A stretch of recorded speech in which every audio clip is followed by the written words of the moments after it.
C'est forcément avec une entrée en batterie qu'a été marquée cette étape importante de la procédure de reconnaissance par l'UNESCO des marches Sainte-Rolande de Gerpine, Saint-Roch de Thoin et Am-sur-Eure, Saint-Feuillin de Fosse, la Trinité d'Oualcourt et la Madeleine de Jumet. Le dossier est maintenant finalisé. Après des discussions entre marches, initiées par Gerpine depuis 2006, la ville de Charleroi a pris le relais fin 2009 et a confié la coordination du groupe de travail à un organisme indépendant, la Mojo des Wallons. Sous la houlette de Pierre Arc, historien et spécialiste de la Madeleine, le dossier reprend donc, outre l'historique, les spécificités communes des 6 marches. Ça, c'était très important pour nous. Il fallait vraiment qu'on montre ce qui était commun à l'ensemble des marches. Donc on avait tout un travail de recherche là, des différentes caractéristiques communes des marches. Et le dossier se décline aussi en images. C'est-à-dire que nous avons un DVD qui a été réalisé par Jean-Pierre Verhagen de Télésambre, au départ des archives donc, de la télévision communautaire locale.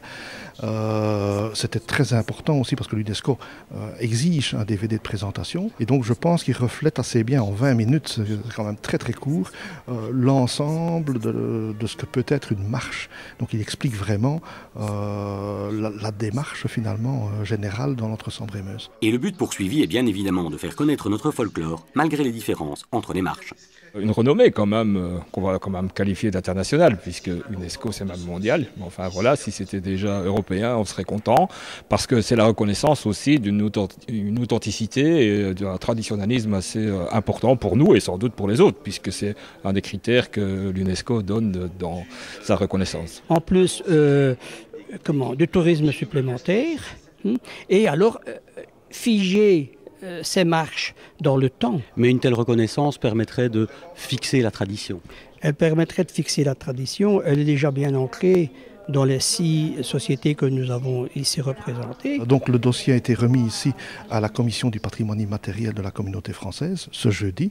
La commission a fait quelques remarques, mais qui sont des remarques relativement mineures. Donc nous allons maintenant adapter le dossier par rapport à ces remarques. L'appartenance à une communauté, c'est par exemple un critère. Il y a des critères d'ancienneté, des critères populaires. Il faut que la marche puisse intégrer tout le monde et ne soit pas simplement destinée à certaines couches sociales. Il ne doit pas avoir de critères discriminatoires. Il y a la place des femmes, la place des enfants, des facteurs socio-économiques. Donc il y a toute une série de critères auxquels on répond parfaitement. Le dossier va donc être renvoyé à la ministre, puisque pour l'UNESCO, la demande doit être faite par un État. Ce sera transmis à l'UNESCO, à mon avis. L'UNESCO sera en possession du dossier vers le mois de septembre.